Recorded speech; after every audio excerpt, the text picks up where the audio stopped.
Hello, everybody. Welcome back to How Come? 2 episodes in 1 week. Oh my God. Are you guys special or did I just procrastinate last week's and now this is this? This episode is so amazing. I was going to do a whole Cumgrats episode where we were talking to companion Cumgrats.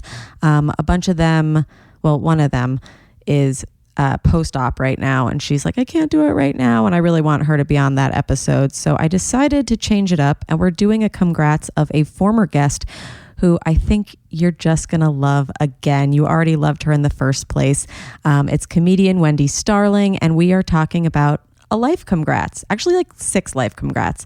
So buckle up for this episode. It is so fun. Trigger warning, there is some assault mentioned, but very briefly, and you're going to love it. Get excited. And if you want to come see me live, sign up for my email list, remycasimir.com. Like I said, I'm coming to the DC, Virginia area, Arlington Draft House, April 22 and 23, which is a weekend. So no excuses, little bitches.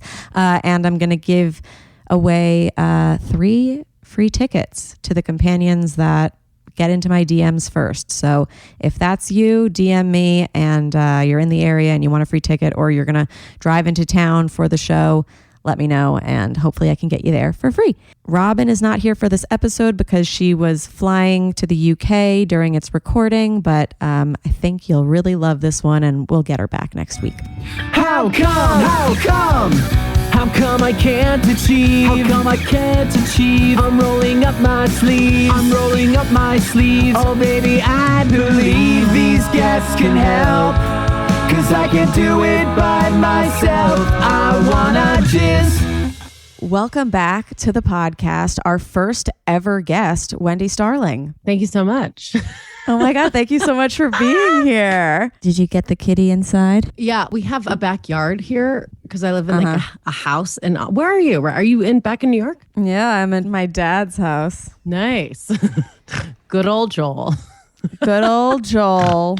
I feel like I'm just going to keep moving into family members' houses. Like, why not? If they're going to let you. COVID was really rough for everyone, and we realized family's super important, and also so is keeping our money. Yeah. Right. I feel like everybody should just go like the old Italian way of like 3 generations in a home. You know, there's a housing crisis and Right. I'm solving it. Oh, so am I. I'm in Austin. Well, the guy that I live with, my Yeah, we're boyfriend, going to get into this. Yeah. right. But we met, and after our 3rd date, I moved in with him. Amazing. He's got a 3-bedroom, 2-bathroom house with a big old backyard. It's in South Austin. He just bought it. And I'm helping. Like you're helping. Yeah. I feel like I owe you a massive Cumgrats. This isn't like an accomplishment of the sexual kind, but in your episode, when you first came on, you were like, I can come so easily. That's never been a problem. Been doing it since I'm 2. But I don't think love is for me. I don't think like a relationship is for me. And now you got a little love going on. Yeah. Yeah. Dude, it's wild. Like, and I think in the same way that, you know, you've realized that it's important for you to live in your family's homes rent free. With COVID, well, everything just kind of went upside down. Yeah. And the pace at which I think a lot of people went through this, the pace at which I was living changed. Yes. And I went from being in like living on the Upper East Side, and you're just out. And then I had a couple different sugar daddies, and I was dating someone who worked on. So you just get in this routine like anything. I mean, I had like, again, a very fun habit routine, getting lots of money to just have orgasms and go on vacation. So it's not a bad routine, but it was just a lot. And then drinking and cocaine, and it's fun. But everything came to a full stop. And do you think it wouldn't have if COVID had never happened? I don't know.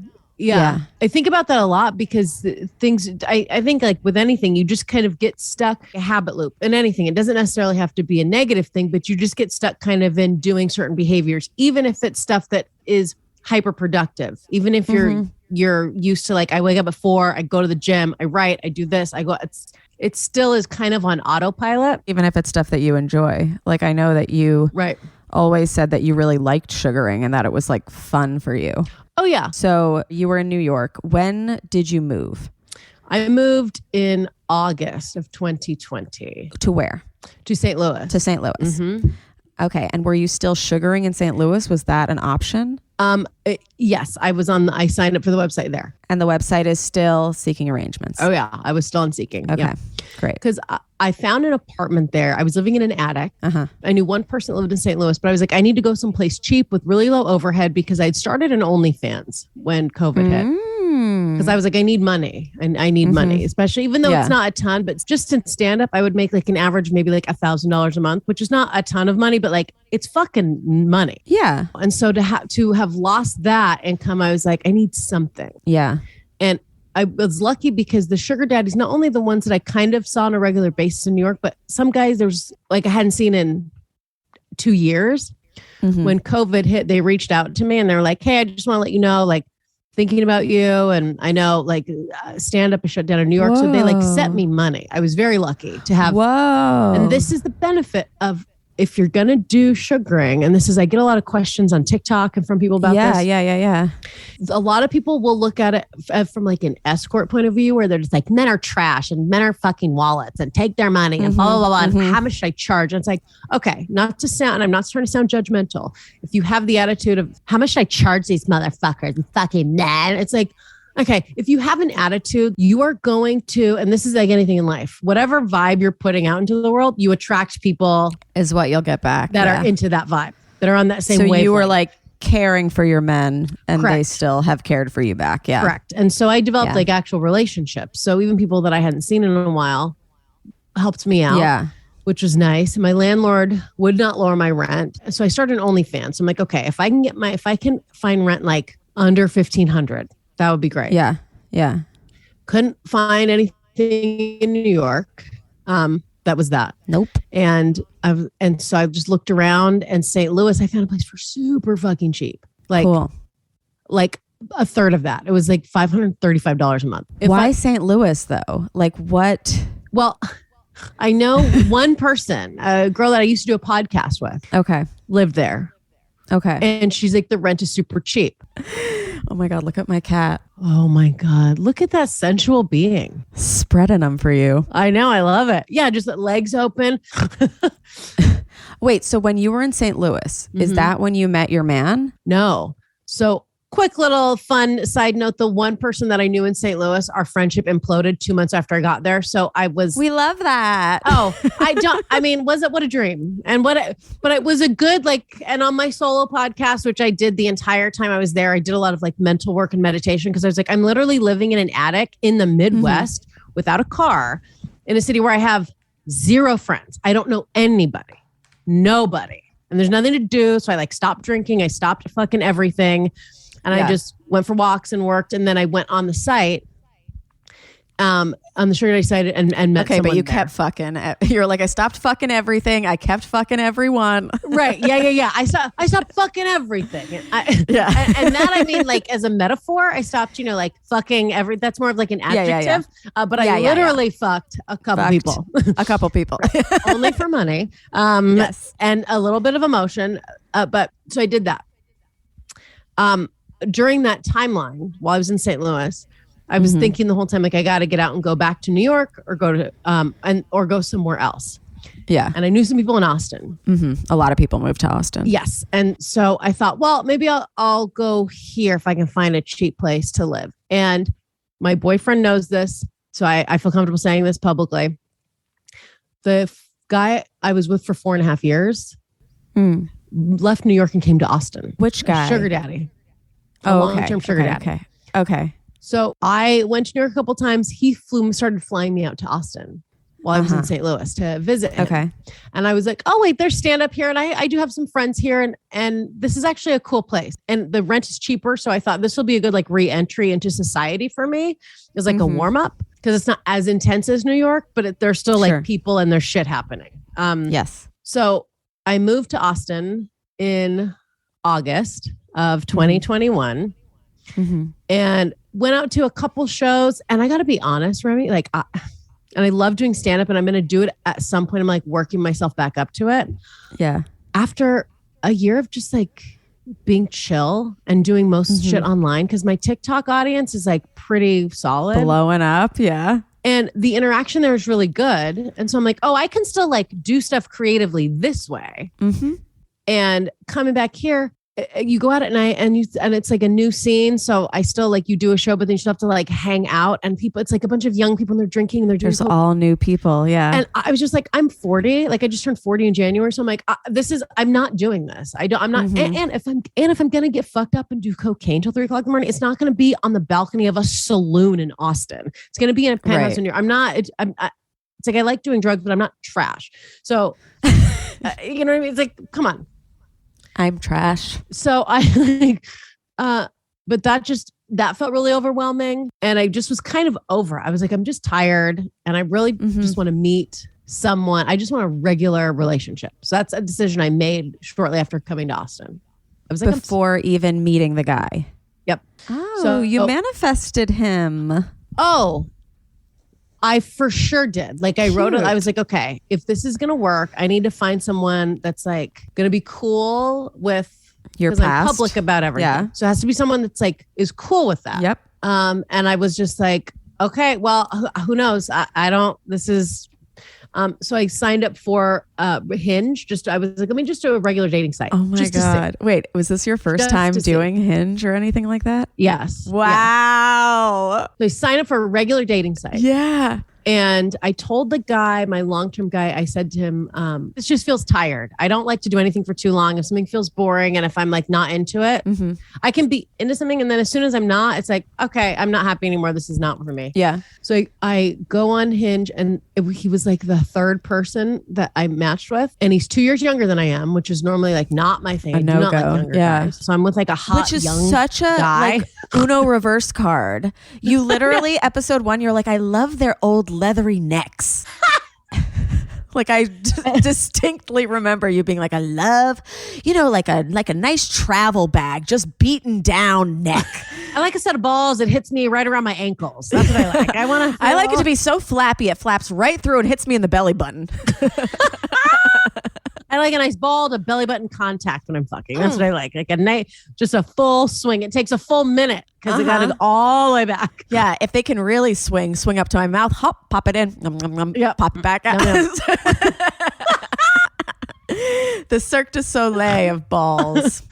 Yeah, but it's like it's just so interesting.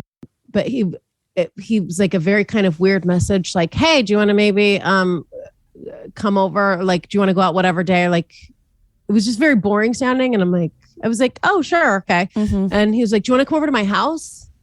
And I thought like, oh, I'm going to get murdered at this guy's house. Yeah. But wait, would you feel that a guy could be more murderous on a normal site than seeking arrangements? 100%. Interesting take. Why? Because I think people, if they're going to kill a bitch, aren't also going to be like, hey, let me maybe kick you down some money. Also seeking vets their people. Like that you can't create, it's really difficult to create a fake profile on there. You kind of can, but you'll get flagged immediately. And men have to pay to be on that site. They have to pay to be a part of it. Yeah. Men have to pay money to be on those websites. So there's like a real paper trail too. Yep. Yeah. Okay. But so he asked me out and I was like, all right. So I came over to his house and it was like a 25-minute drive from my apartment. And I honestly, in my mind, and this is very funny, like now, because our first date was like 5 months ago, like, which is pretty, that's intense. It. Yeah. Whirlwind. We went out September 26th. Yeah. And my brain, now this is interesting. So I'm into all this kind of, I got very into this meditation shit. I've always been into it and woo woo manifestation and like premonition thing. I've had a couple of things, which I don't want to go into, but super intense where I found out later was like, oh, I was like predicting my friend's kid's date of birth of her first child, but like crazy shit where I'll have like weird, like daytime kind of like waking visions where it's like, I like, this is fucking wild. And then like 6 months later, I'm like, oh, that's why I had that. I interpreted it as this, but it was, but kind of stuff like that. And especially when I don't drink, it gets like really intense because everything's clear. And I'm like, well, it's not, it is what it is. So, and I have pretty good instincts and I normally listen to them. So my thought when I was coming to his house, the first date was like, this guy seems kind of like whatever, and this will be like a good warm-up date. This is good. This is a good warm-up for me to like get back in the swing of like normal dating. Expectations are low. Very low. Yeah. And the drive was really far. So I was already, as I'm driving to his house, I'm like, this is already too far. I'm not dating someone that lives fucking 25 minutes away. Yeah. This is already too far. I already don't like this. And he's in suburbia. I already don't like this. Yeah. I the whole time I was there, and I kept being like, as I was getting closer, this voice in the back of my head was like, just go. Yeah. Well, it wasn't even just go. The voice said, if you walk into this guy's house, you're not leaving. If you walk into this person's house, you're not going home. That's very cryptic voice. It's very creepy or exciting. It was like, yeah, dude, I kept having that sensation of like, should I turn around? Should I turn around? But I'm like, I feel like I should just go. And then I'm like, do you mean I'm going to move in, or am I going to be buried under this house? Like, what's going on? I for sure, I 100% was like, I'm going to be buried in this house. Yeah. So I get here, and he just moved in. It looked like, so there's like this very sweet, there's like this very sweet guy. He looks like a cross between like, I'm trying to think of the actors. It's like a mix of like, Ryan Gosling and like I can't think of his name now, but he looks like two Giovanna Ribisi. It's like a combination of those two. So he's very hot, he's very cool looking, but also like has that like hot, cute white guy thing where it's like you could be really sweet, you could be a for sure serial killer, where everything's just like a little bit too kind of like hi. And you're like, you're being too nice. He's like watering the lawn when I pull up. The garage is mostly empty, but just like full of empty boxes. And his business, he has a work van. And his work van is a giant windowless white Mercedes Sprinter. So I'm like, this guy has a literal windowless white van. Yeah. The garage is like mostly clean with empty boxes. He looks like he's watering the lawn or cleaning or something. I see cleaning products everywhere. And I was like, he killed somebody. He just finished killing somebody. And I'm next. He's cleaning up a murder scene. There's a windowless white, and I started laughing when I pulled up. And he's like, "Hi," and I said, and I was so nervous. I was like, "This motherfucker's going to kill me." So I texted my sister, like, "This is the address. This is where I am." Yes, good. Before I got out of the car, yeah. And I just had this weird feeling. I was like, if I go in this house, I'm not leaving. So I walk in, and I made him like walk in front of me. He was like, "Oh, no, you go first. You go first. Sorry, I'm looking for something on my phone." I didn't sit on the couch. We walked in. He sat on the couch. I sat on the floor, so I could see the exits. At no point would I let him get behind me. And I kept looking in the backyard. This is 100% true. As he was talking, I was looking in the backyard, like, do I see uneven lumps? Yeah. Like I was looking for like body. And he was like, I walk in, he's like, be careful, I have a dog. And I'm like, this is going to be a Rottweiler that's going to come out and attack me. And it's this teeny tiny little Chihuahua who's like 12 and he's kind of chunky. He's really cute. You'll love him. His name's Cooper. He's like very cute. Cooper. He has a boat. Yeah, exactly. he belongs to a yacht club. Oh, for sure he does. Yeah. He only wears gingham or linen. Yeah. But so the whole time we're here, and I told him, I said, well, I have a show at 8, so I have to leave, which is the best amount doing comedy. Highly recommend it. And even if you recommend. I literally, when I didn't want to go to parties, I'd have a show. Sorry. And now with Zoom, we can be like, I have like a thing on Zoom. I got a Zoom show. Yeah, I got a Zoom funeral. My bad. I got a Zoom fune. Yeah. It's like, we're so sad. But so I lied that I had a show, and we're sitting there, and I was like, so what are we going to do? Yeah. And he was like, he was super uncomfortable. And then I noticed his socks. He was wearing socks with Cooper, his dog's face on them. So I was like, maybe he's not a serial killer. Maybe he's just like a weirdo. Like a weirdo. Or not weird, but maybe he's just like uncomfortable. Like a cute weirdo. Yeah. Yeah. So, and just kind of shy, and like he's very well spoken, and so that was good. And like talk about men like they're such fucking idiots. He knew like his ABCs. He had a bed frame. We loved it. He's 37, and he totally like knows how to brush his hair and his teeth. So he's like, good boy. What a good boy. And he built this sound system like from scratch, just like crazy, like record, like tube sound system. I don't even know, but it's insane. So he's super smart. Yeah. But it was funny because he's like, I just like kind of get into things and I just get really hooked on them. Yep. And I was like, so what do you want to do? He's like, well, do you want to like go look at records? Because he's got this whole sound system. He's like super into sound. And I don't really give a shit. And I'm like, I guess we could look at records. He's like, well, I was thinking we could go to the record shop and look at records, and then I could cook you dinner. I make really good. He makes a really good pasta dish that he likes. Every dude, and I love men, and I love my boyfriend. But men are always like, they think they're really good. They're like, I can make a pasta dish. It's like, fucking so can everyone. Not to sound like that's the me. I'm like, I make a really good cacio e pepe. Yes, it is just pasta with butter and cheese and pepper. You're going to love it. And then Ben is like a gourmand. Is he really? Yeah. Oh, Ben, you have to come over for dinner. Ben is the best chef in the entire world besides his mom. Oh, yeah. Yeah. He's a fab. Oh, I'll have to. But yes, I think in every relationship, I can make one pasta dish and I can actually cook.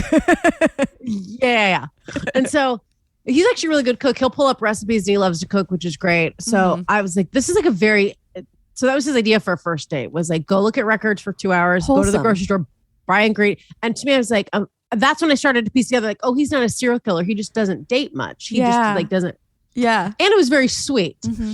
And he was very polite, which again, you know, how fucked up are most men that like we go over and a guy's like polite and not instantly trying to get us drunk and like have sex with us. So we're like, this guy's not trying to like, what are you in his living room trying to do? Yeah. What is it? Are you trying to kill me? Yeah. Yeah. This has got to be some kind of a trap. And so we skipped the record store thing. I was like, well, that sounds like a 5-hour date. And then the more we hung out, the more I was like, oh, I actually like this person and he's really cool. And so then he's like, well, don't you have to leave? You have to cancel and I was like, well, I lied about the show. That was something I made up because I thought you were going to kill me. And I was like, you still might kill me. You still could totally kill me.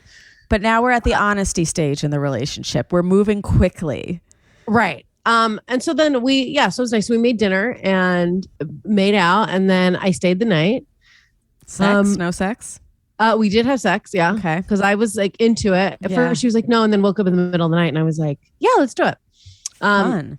It was really fun. And he got a super comfortable bed. Great pillow. You're going to feel like operation. he's got a super comfortable penis. It's like, that is the most comfortable cock. It's a cozy cock. It's a cozy cock. There's plush on it. Yeah, it's really nice. Cup holders. All the comforts of home and more. Yes. Right. It has like a warming function. Yeah. I put it on my tummy when I've got period cramps. I can just there are a couple buttons you push and you can like make it go high and low, like whatever you want. It has nothing to do with what he's doing. You know, like a Murphy bed, it's a Murphy dick. It's like right. Whatever position you need, honey. Just here to make you comfy. But yes, he does. He has a very great dick. It's very cozy, comfy. Comfy. So I woke up the next morning and I didn't, and it was one of those things where I was like, okay, that was fun, but I wasn't sure. You never can tell. Yeah. Really like what anyone's thinking. And so then I went home in the morning and then we went out a couple days later and we just started texting. And this is when I kind of knew it was like our second date. And when we just hung out, when I saw him and when we started making out, I got like, because I had a plan to see my longtime sugar daddy. Yeah. A couple days later. Yeah. And I canceled with him. And I almost never cancel with him because I just was like, with my boyfriend now, after like our second date, I just had this feeling where I was like, the thought of anyone else even holding my hand or touching me, it makes me feel sick. Oh, Wendi. And so I told him, I said, because he went on my website and he saw there's like a link to my OnlyFans and I had OnlyFans and that was going pretty well. Oh, so he saw stuff before you guys discussed it? Yeah. Okay. So, because it was one of the things where it's like anything. You Google the person you're dating. That's normal. Yeah. You look them up. And being like, I'm not famous, but I'm I'm mildly public. I'm a public-ish figure, and there's a lot of information about me. Yeah. And so he like most people, and they'll like you've listen worked to a a podcast. job that like it seems that a lot of men on TikTok have an issue with. You know, like toxic ones. People being like, I would never want to be with somebody who have an OnlyFans, let alone sugared, is right. Which to me, like, I get it's an ego thing, but it's also like, it's actually pretty fucking cool because you're dating someone that's like actually, cool. you're actually dating someone that's like professionally hot. Yeah.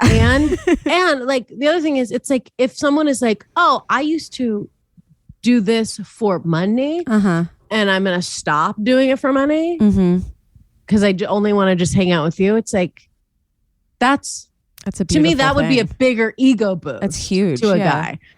Would you say that you quit for him? Because I know that you were saying like you were feeling icked out by this other guy, but were you like, yeah, I could sacrifice my income for this little sweet weirdo? Right. And I sent him a receipt and I said, so this is what I'm going to need. No. So this is what I just want to know. This is how much money I'm losing. Yeah, it was very interesting because he's like, we'll just move in here and then subletting the apartment. And was he asking you to quit, or was he saying, if you're to quit, I got you? Like, do you think he would have been okay with you keeping going? It was something that we talked about, what I said to him, and it's probably, and I think it's what I said, probably something to this effect on the first episode of your show, which is, sex never felt like a sacred, special thing to me. It was just like a thing. So, and it's not that it's not fun and not like a special bond connection you're sharing with someone, but to me, it wasn't something where it's like, I'm saving this for my one true love, for my prince. I just never had that attitude. Yeah. And so to me, it was like, if someone wants to buy pictures or videos of me naked doing stuff, to me, it's like, well, I'm going to jerk off anyway. So if someone wants to pay, it's like, yeah, I'll set up a camera and do it. Whatever. Yeah. That didn't bother me. And it truly didn't. That wasn't like a bullshit where I was like all on pills. Like, I love it. I was sober being like, I like doing this. Yeah. But meeting him, and this is not him asking me, this was just a real thing. And this is what I said to him. That does sound like such a line. So listeners, feel free to borrow it if you want to really like fucking have great sex immediately afterwards. But I told him I was quitting the OnlyFans. I said, I'm going to stop doing that. I'm not going to see anyone else. For the longest time, I didn't think of sex as something sacred or special because it never felt that way until I was with you, and you make it feel like something special. Oh, my heart. Which is true. It's true. And it's 100% true. And when I said that, my heart just came. Isn't that? But it's true. That's like what it was. I know. I love that. And I believe you. That's why my heart don't come for fake shit. Yeah. My heart comes for real motherfucking love. Yeah. And it's interesting, just talk about orgasms, the pleasure, like the orgasms I have now with him are some of the most intense I've ever had in my entire life. Wow. Okay. So congrats on all of these things. So many things. Thank you. Yeah. I could almost never go come from someone going down on me. Never. Right. That was something that was really difficult. It's an intimacy thing. Like almost 100% of the time. And it's one of his favorite things to do. It's one of his favorite things to do. I'm dying. Yeah. It's like, he'll be like, let me please do this before I go to work really quick. He like had his jacket on still. I was like, shut the fuck up. Yeah. It's awesome. And like I haven't experienced this, I think, since my very first boyfriend. That was the first time I had sex with, when I was like in love like that. Yes. Where like you go to sleep. And even now, I mean, spoiler, now that we've reached another marker in our relationship, we go to sleep like holding hands. You guys don't know what it is. Let's tell them. Congratulations. There's a baby in her. Can you believe it? I can't. I'm so excited. I'm 7.5 weeks pregnant. So we're still in the first trimester. Mazel tov. Thank you. I can show you here. So I have got drinks. I've got a ginger tea. I have an espresso that I may or may not finish. I got 2 things of water. Ice, Pellegrino, regular water, apples, because the first trimester is fucking rough. These are anti-nausea. Yeah. Motion sickness bands. Yeah. When I was pregnant for that brief 5 weeks, I had the worst morning sickness ever. And I was like, how do people fully go through with this. And I guess with a lot of liquids and nausea bands. And sorry, just drink some coffee. A doting man to go down on you before breakfast. Yeah. Well, that now has stopped because my hormone levels. I thought I come a lot, and that's the thing that is still, and even my boyfriend, he's like, Jesus Christ. And thankfully, he actually specifically, because I remember being like, when we started dating, I'm like, it doesn't bum you out that I'm like older than you? And he's like, he's like, you're the youngest woman I've dated. And so he prefers chicks in like their 40s. Hot. When he was like in his 20s, he would date like, he's like, I just like women. He's like, I don't think I've dated a woman like under 44. This man was written by a woman. Yes. Oh no, that's, I always say this every time I talk, I'll be like, did I invent you? Yeah. Did I create you in a lab somewhere? Have you ever seen Practical Magic? Yes. Sandra long Bullock time and ago. Nicole Kidman, and like they're from a family of witches where every man that marries into the family, there's like a curse on them and they die. And so Sandra Bullock, when she's really young, she like manifests and like makes up this guy that like doesn't exist, like just because she's like, I know he doesn't exist, so he'll never come. And she's like, he'll have like a star on his chest, he'll have blue eyes, whatever. And like eventually like she meets him or whatever. And I was like, oh my God, this is like your little practical magic man. Yeah. It honestly, like because I wrote stuff down. I'm very into, I guess they call it scripting. All the stuff that I see, whenever I hear people talk about it, I'm like, oh, that's something I've been doing since I was like a little kid. Like where you just sit and like visualize something or just kind of like think like, I would like this. I'm happy with what I have now. This is great. Yeah.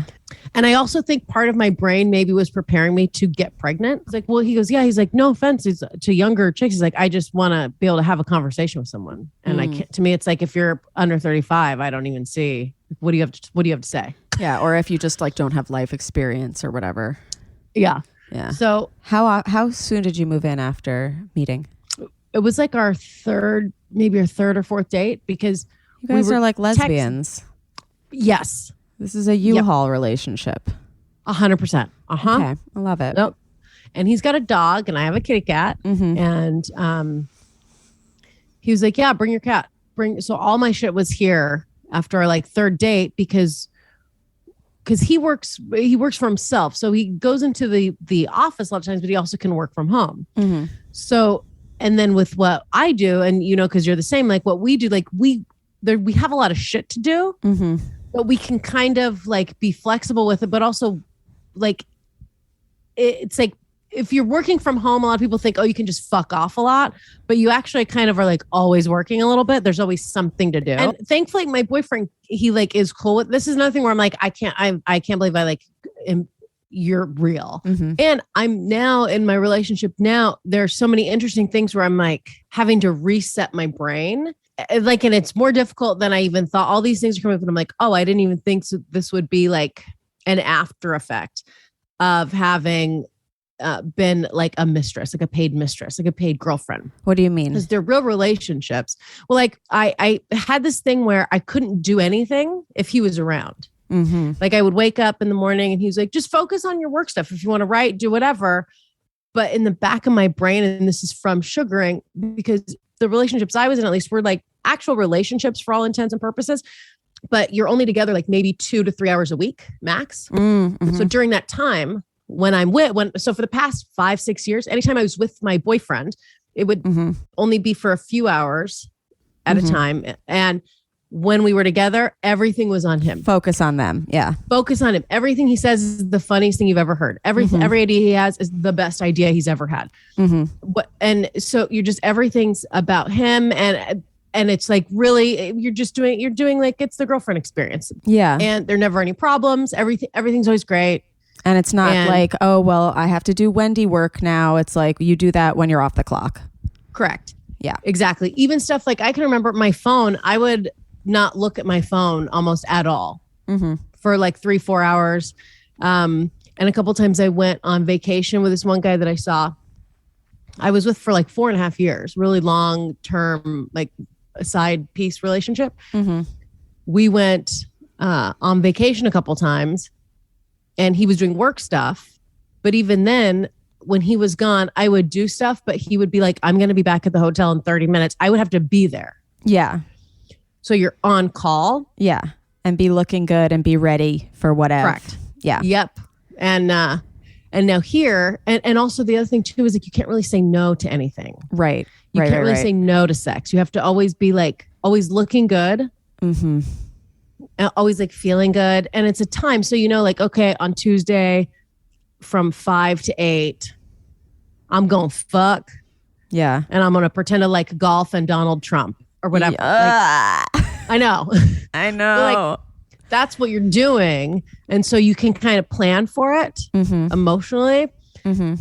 And that was a struggle here. And those were conversations that he and I had where I'm like, I said, when you're home, like I would wake up and like cooking breakfast and then start cleaning the whole house. I'm like, I feel like I need to do something to like earn your keep. Correct. I feel like I have to be constantly like serving you in some way. Yeah. And if I ever was like, I'd be like, I'm sorry, just like, I can't have sex today. Like, I just don't feel good. He'd be like, okay. And I would break down and cry. Like, are you mad? Is this over? And he's like, what are you talking about? Yeah. Cause so like, well, I was going to ask about that because obviously like it's your job to have sex with people when that's what you're doing. Right. But in those moments when you're like, I really don't want to be doing this. Like, I don't know. How do you like push through that? And also how do you deal with that afterwards? Because so I would always kind of like, here's what's interesting to be out of it now and like look at it in hindsight. I can talk about it.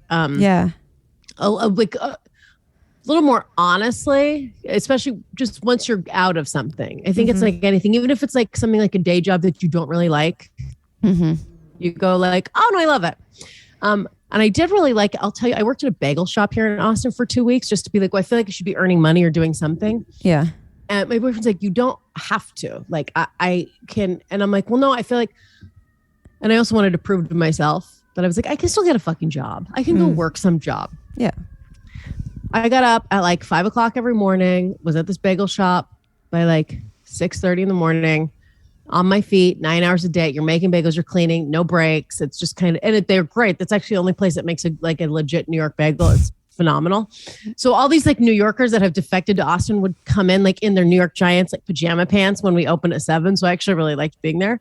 But I was there and I remember being like, this feels good. This is like, I'm fucking busting my ass. And I got my first paycheck and I was like, oh, no. Like the paycheck that I got for 2 weeks. Yeah. Of like intense work. Yeah. And dealing with customers and like cleaning shit with your fingers, getting dirt in your fingernails is like, I would make that in 2 hours. And you'd only get dirt in your fingernails if they wanted something special. Exactly. Right. And you're only on your hands and knees for 20 minutes max. 20 minutes max. Right. Yeah. So, but what I was going to say is, so the pushing through it. Yeah. That was the biggest part is doing any kind of sex work, the ability to push through for me. Anytime I was like, ugh, I don't want to do this, I'd be like, okay, go back. And I've had the experience of working multiple day jobs my entire adult life. So I already knew the calculation. I'm not feeling it today. And like, if this feels a little gross to you, I need you, Wendi, to really dig deep down and do the math on this real quickly. Yeah. You are about to get $500 for 2 hours of your time. 45 minutes of that is going to be, so you just need to get in whatever kind of mindset you have to get in.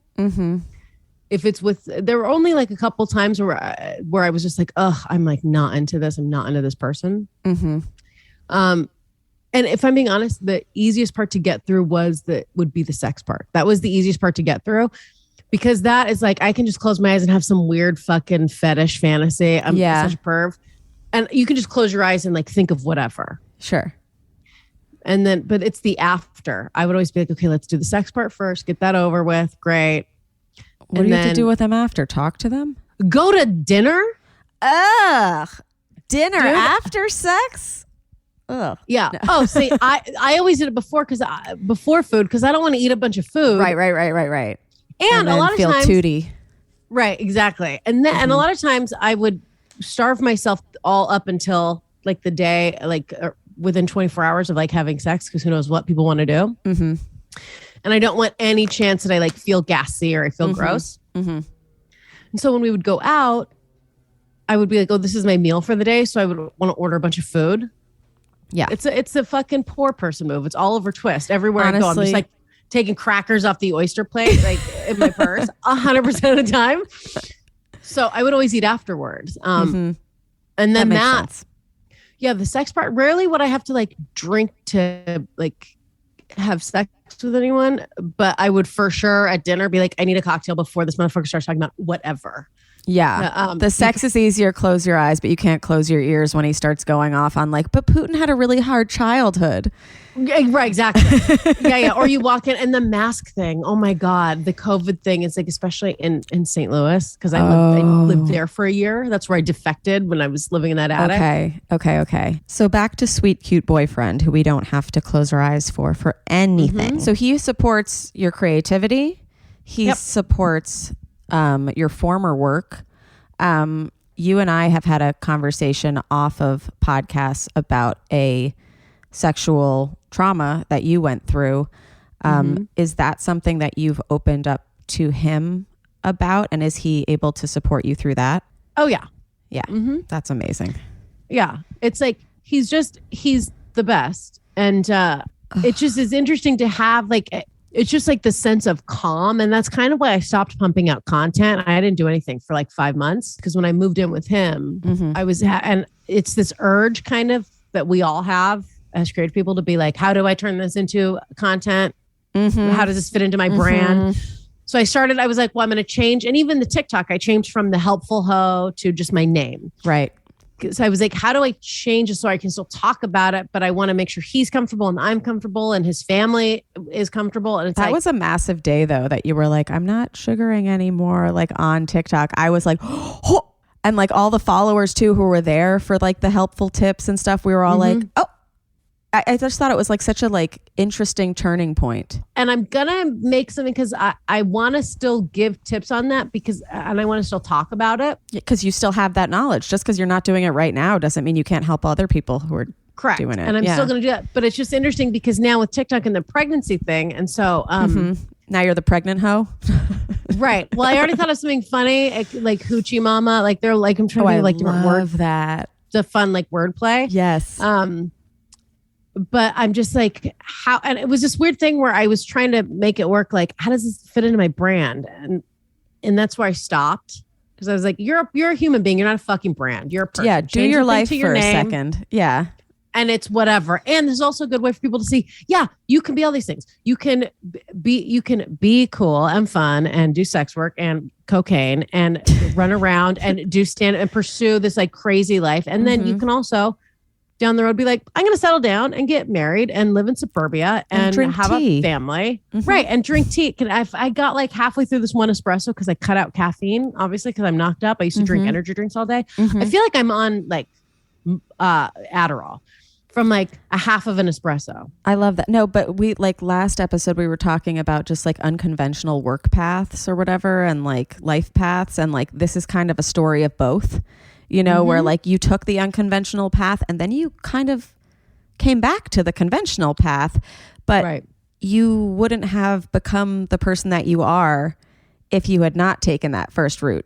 You know what I mean? Correct. Or maybe you wouldn't have appreciated this level of love if that's the only thing that you'd been seeking. 100%. And also like the experience, I think that because a lot of people, they will kind of rush into marriage, especially women or kids, because there's this kind of like lie going around that once you're 27, your eggs shrivel up and you got to put them in a freezer. Yeah.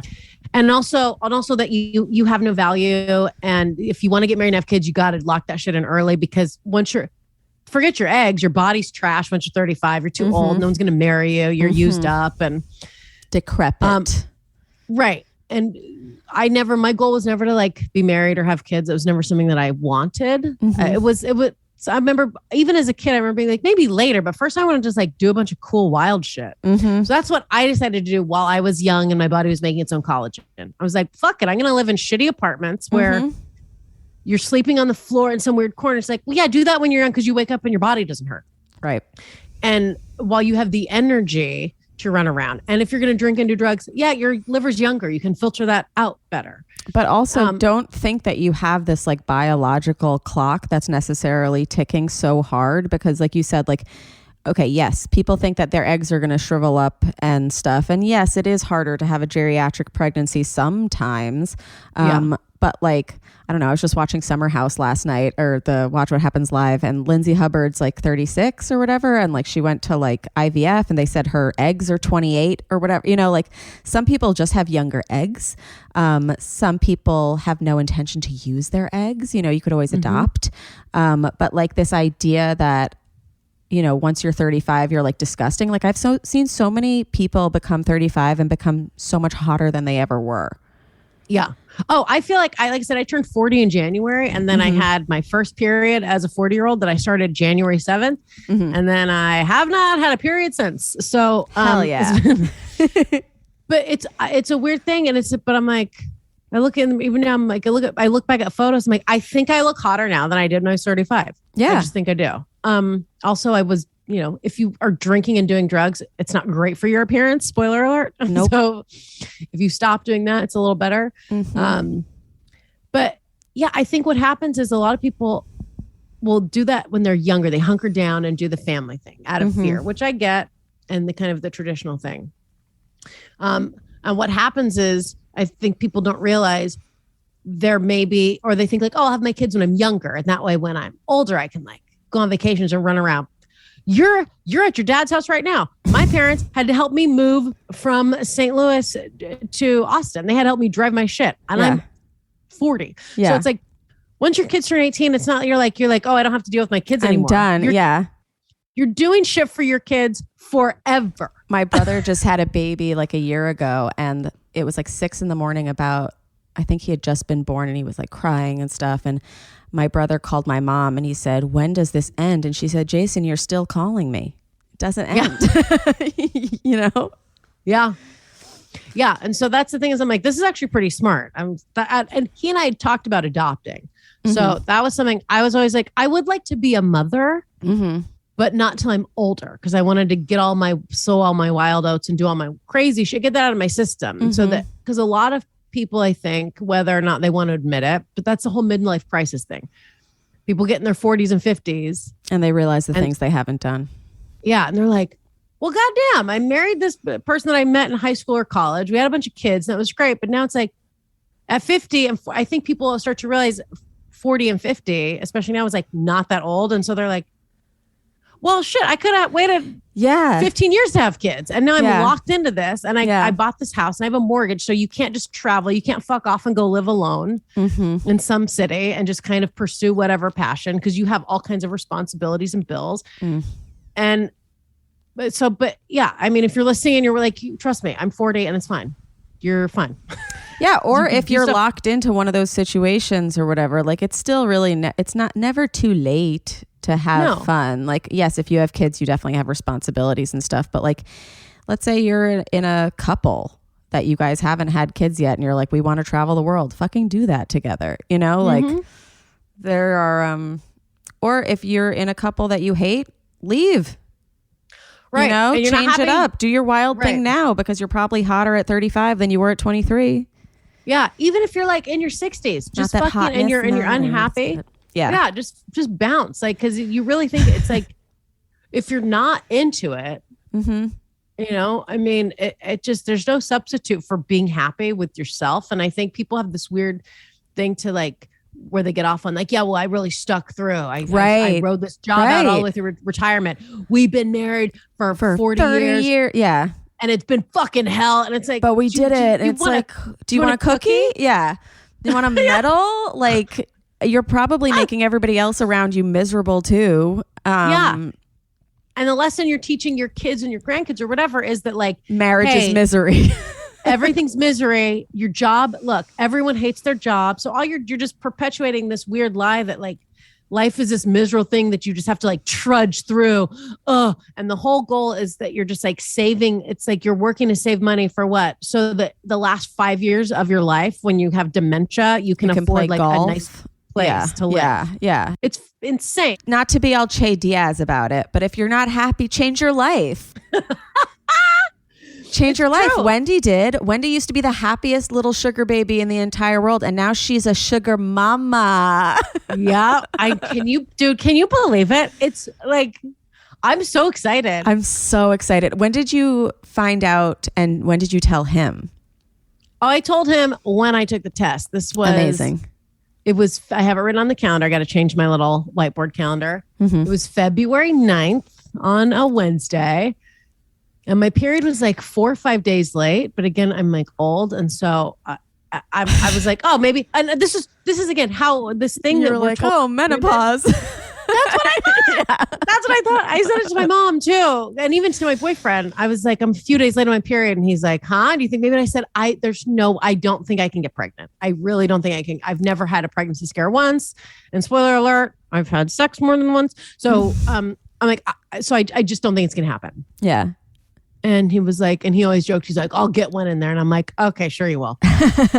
And we weren't tracking it. We weren't tracking ovulation, but we just, but we do fuck like a lot. If we go 2 days without having sex, it's like, no, we're both noticeably in like very shitty moods. Got it. Yeah.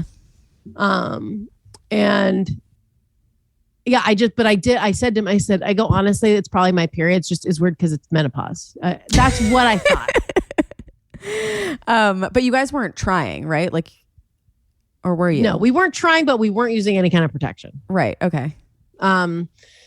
I feel like that also makes it easier too, is like when you don't expect it, like that I've heard of people where they can't get pregnant. They go through IVF or whatever. Then they adopt a child and they're like, okay, pressure's off. And then they end up having a kid because like the body is just not feeling pressure anymore. Correct. Oh, I think, and I think that's a big part of it. That's a huge part of it. But it's like anything. And there's this meditation, this kind of like affirmation that went around TikTok. And I posted it as a background on my sound, which is an affirmation that I 100% used. I swear to God. And I used it on my podcast 3 days before, or like the day I think I matched with my boyfriend on Hinge. Like, so like within 24, 40 hours of me doing this affirmation every day, like I wrote it on note cards, everything. Oh my God. And the affirmation is, I don't chase, I attract. What belongs to me will simply find me. Yes. I know that one. So, because I was feeling really lost just in general in life. I was like, stand up. I'm like, I'm not sure. Like, yeah, I feel like it feels like I'm pushing for the first time in my life. It feels, and so that's not a great sign in life when things were just easy and you liked it. And there are different times where you like have to work for something. Obviously everything takes effort, but there, you can just feel where it feels like you're just hitting a lot of roadblocks and you also don't feel good. Yeah. Yeah, totally. Like, and we all know this, when you're working towards something and you hit a roadblock, but you still have the attitude of like, yeah, but there's a way. But so I was just kind of feeling off, and I was thinking like, I just want to meet like a fucking regular guy. I want a regular relationship. And I was like, again, I'm on Hinge and just kind of like going through and kind of and I was like not getting matches. And I was like, just fucking just chill, just whatever. Stop looking at the app. Don't look at it. Just don't look at it. So I did that that affirmation, and I think that's really helpful.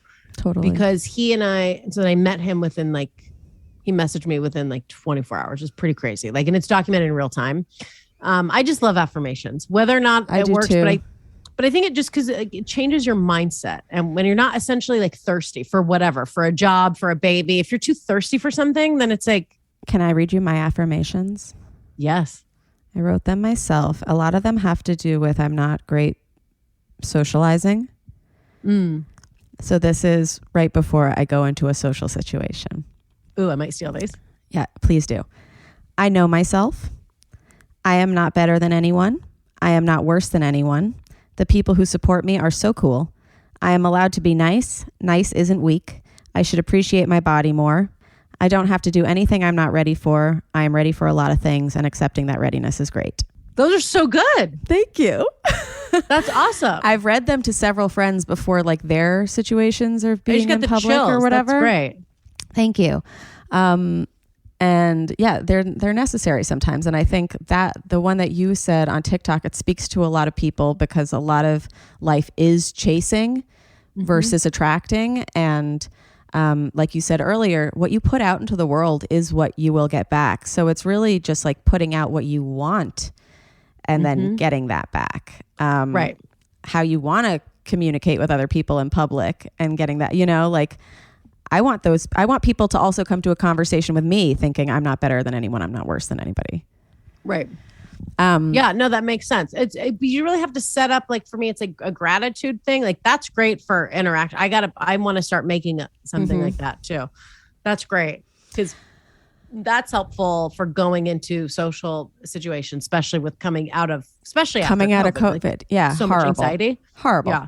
Yeah. My favorite part of coming back to the New York comedy scene is that every night somebody would apologize to me the next day for how they were socially. And I was like, bitch, like we're all bad. Don't worry. Yeah. No, that's so nice to have, but it's good to have like people that understand that. And especially comics, I think comics get it. Yeah. Cool. But question for you, because we have to go soon. When did you guys say I love you for the first time? We said I love you, and this was before I flew to St. Louis to record. So I flew to St. Louis. Our first date was September 26th, October 3rd. Mean Girls Day. Oh, is it? Yeah, it's like he asked me what day it was on October 3rd. It's October 3rd.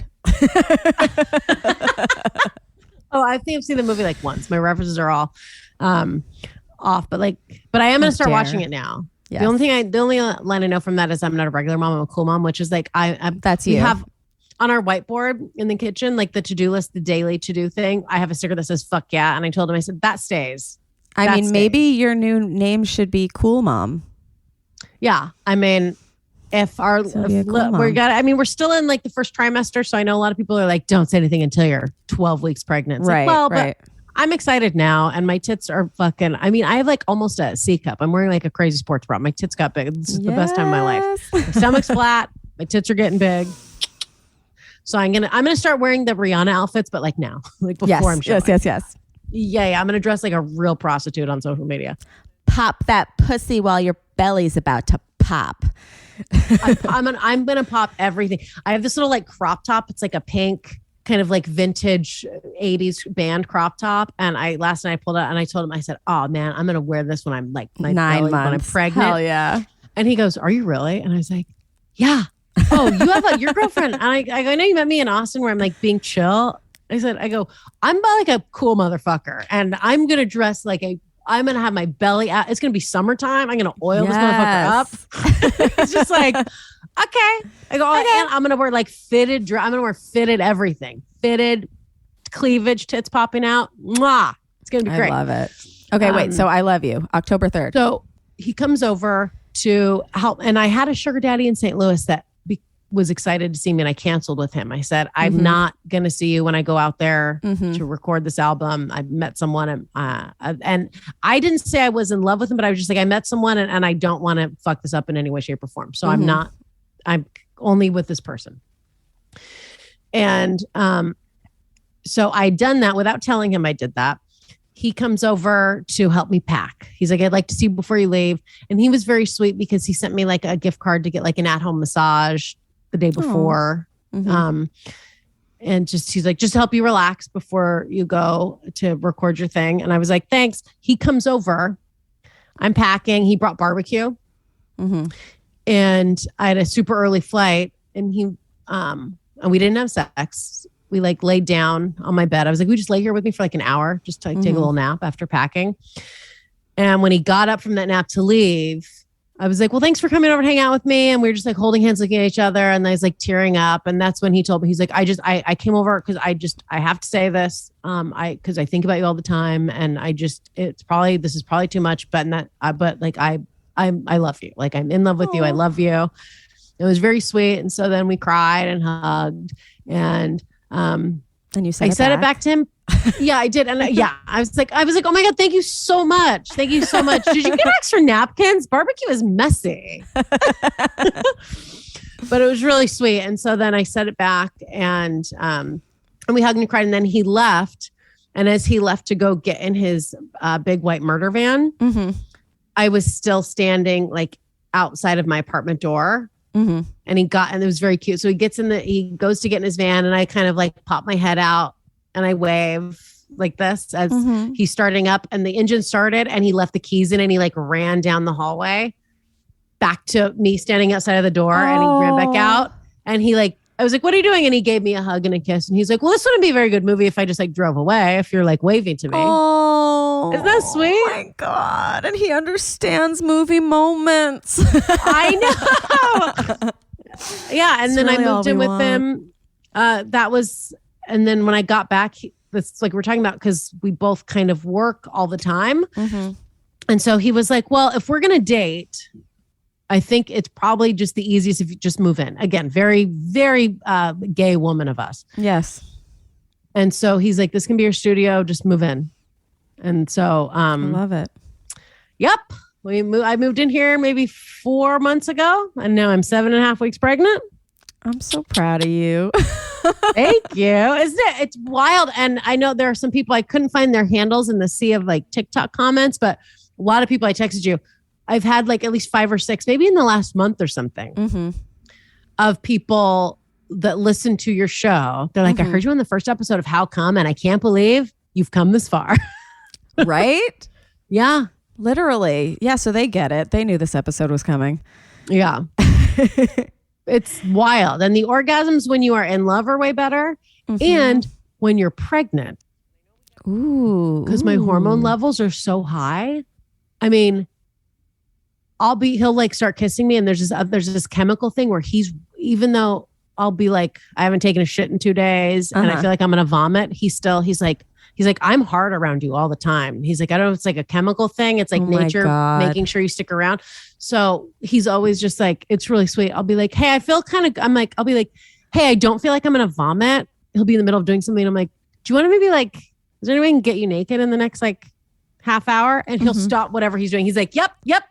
Let's have sex right now. Here's nudie me. Ready. Yeah. So it's just fun. It's interesting Mhm. to like the evolution of sex in a relationship, I where love like that. it's even if you're kind of scheduling it, Yeah. being like, if you want pussy, you got about 20 minutes. So Well, I feel like you were doing way more scheduling before, like not eating before dates, like really like, and now everything's like not regimented, like you can be a gas master and he's still like, I want to go down on you immediately, like it just sounds so Yes. fun. yeah, it really is. I know. And I'm like, all my friends in relationships, I'm like, oh, this is great. I get the appeal now. I get what you've been doing. Yeah. Yeah. Yeah. Farting and then just like immediately going down on each other. And it's so romantic. Specifically in the last 5 years, it was like, Hide it. you hide it. You never Yeah. do that stuff in front of anyone. You always have, even if you have no makeup on, you still have like a little bit of makeup on, and you're always like eye patches. It's like, listen to me. And I wake up and it's like, and especially now being pregnant, everything's like out of whack. Mm-hmm. But so it's like in the morning, I do like stretches and I loosen myself up to like try to go to the bathroom or whatever. But like we were laughing the first time that it happened, because we've got enough bedrooms that I will like go somewhere else to fart, or I was just like holding in farts and in like pain for the first month that we were living together. Mm-hmm. But like the first time that it happened, we were on the couch and we're doing something and I was laughing, but I think I made like a big cheese plate. This is before I was pregnant. Mhm. R.I.P. soft cheese. I don't even crave cheese anymore. It's like a real bummer. I just want to eat the most boring shit. It's like an apple and a cracker. Mm-hmm. But the same, we're talking about, and I just started laughing. And so like we're laughing and like a fart squeezed out while I was laughing. Cause it was just like, and I did the same where I stopped and I was like, oh my God. And he's like, what? And I go, oh my God, I'm sorry. I just farted. And this is the best part. He goes, that's okay. And I'm like, no, I'm just super embarrassed. And then before I could even finish I'm embarrassed, he standing next to me lets out this like super loud, like one. rips the loudest fart. And I look at him and I go, what are you doing? And he goes, what? I'm sorry. I thought we were farting. I thought that's what we were doing. And it was like one of the funniest things. Cause I was like, no, he's like, oh, I thought. So now that's like a very funny joke that we always just like, I thought we were farting. Are we not? I thought we were like, farting. Yeah. No, it's like, you know how people have like sympathy pain for pregnancy? He's like sympathy farts. Yes. But it's one of the funniest things where you're like, oh God, yeah. But I thought we were farting right now. I know I farted. It sounded like you just shit your pants. So Yeah. We might be cleaning up is what we might be doing. I don't know. We're farting in solidarity. Oh my God. I love it. Yeah, it's so funny. Well, look at us. Farting and living the dream. Apartment living rent free. So excited, literally the both of us. I'm so excited for you to fart a little baby out of that poontang. I know. It's gonna be so fun. Do we know the gend? Not that it matters, but no. Cool. We're gonna find out. I guess I think you can find out at like 12 or 14 weeks. But because I'm old, I'm a geriatric pregnancy. They can do blood work and find out earlier if I want. But yeah. No, just enjoy the process. Yeah, just enjoy the process of like, as soon as I wake up, I'm just like, I feel like I'm going to throw up right now. Yeah. But yeah, like you're saying, that's, I guess the way my sister, my sister's like, I love being pregnant. It's like, if we have one, I'm hoping for twins just so they can have a buddy and we're done. Yeah. He's like, well, if whatever we have, we'll maybe I'll put another one in. It's already. I'm just like, if we want another one, if we don't have two, we're adopting. We'll adopt. I don't know that I want to. This is little Jupiter. That's our holding name. We're not going to name it Jupiter. It's like a joke he made before I got knocked up. And then drops of Jupiter or his cum. Yes, and so I'm like, but yeah, it was like a joke. And then when I was pregnant, when I found out. Because we went for sushi and I was like, maybe we should just buy a test. We go for sushi and everything on the sushi menu. I was like, none of it looks good. And that's when I knew I was like, I love sashimi. I'll eat raw fish by the bucket. But I was like, the only thing that looks good is like soup and a vegetable wrap. And that's when I was like, I'm probably knocked out. My body knows something that I don't know. Yeah. And I peed on the stick. And before I could even pull it out of my urine stream, the pregnant line lit up like a lightsaber. It was like, shing. And I just, oh my God. Wasn't even done peeing. And I was like, hey, honey. Hun, we're preggo, and we're not calling it Jupiter. Once it comes out, and he's so happy. Oh yeah, he's like, I'm so excited. Do you have any accomplishments that you hope to achieve this year? It can just be pushing the thing out. Yeah. Well, okay. I would love to push my little baby out or C-section, whatever they think is safe. But I think my pussy I think it's made to fucking. Your body, my joints are loose. What's happening? We can talk about this later, but it's wild. It's like my joints are all loose because the hormones and chemicals to get you ready for childbirth. Whoa. It's like my hip joints, everything's loose. Everything gets loosey goosey because your body's just prepared to like Zumba class now. Yeah. Your body. So I think I can push it out through the vag. We'll see. Any sexual accomplishments you hope to achieve? No, I can't really think of anything. Good. No, you're just enjoying living it. Yeah. My sexual accomplishments are, I would like to, it's really difficult to come from oral sex now that I'm pregnant, just because I'm so horny that it's like so sensitive. That it like almost hurts. I'm always on the verge of coming. But yeah, so sexually, not really. Maybe at least keep it up to 4 times a week. I love that. That's a great goal. Yes. Yeah. Yes. Wendi Starling, thank you so much for being here. Can you tell everybody where they can find you on the internet and your new podcast? Yeah. So you can find me on TikTok is at Wendi.Starling. That's the same on Instagram. And my new podcast, again, I was really just searching for inspiration for 5 months, never started a project, didn't feel the urge to do anything. And part of me is like, maybe the universe being like, hold on before you start like a hooker talk show because you about to be a mom. Ho. You're about to start another little project. Yes. And so I have a new podcast and it comes out every Wednesday. And that is called Baby on the Way. And it's a week by week real-time pregnancy journal. So obsessed. I'm going to do that all the way up until, that will be available by itself on Spotify, iTunes, all that kind of stuff. And I'm also going to put that through the feed of my other podcast where I do have like interviews and do the meditation podcast. So if you want to just listen to the mom stuff, great. If you want the hooker stuff and the mom stuff, then it'll be there too. Fantastic. It has been such a pleasure having you back. I just have to ask you one question after a sexual experience, which this has been. Wendi Starling, did you finish? Oh, I'm finished. Oh, me too. Thank you so much for coming. This is so fun. Thank you for having me. Have fun at Joel's. Oh, I will. I'll tell him you say hey. Yeah, tell him I said what's up. All right, you guys. We'll see you next time on How Come. Goodbye. Bye. It's not you, it's me.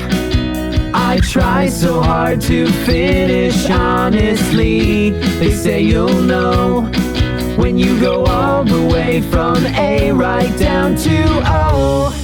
Oh no, I think that I've still got a ways to go. Oh, I'm sick of this and I have got to know. How come? How come? How come I can't achieve? How come I can't achieve? I'm rolling up my sleeves. I'm rolling up my sleeves. Oh baby, I believe these guests can help, 'cause I can't do it by myself. I wanna just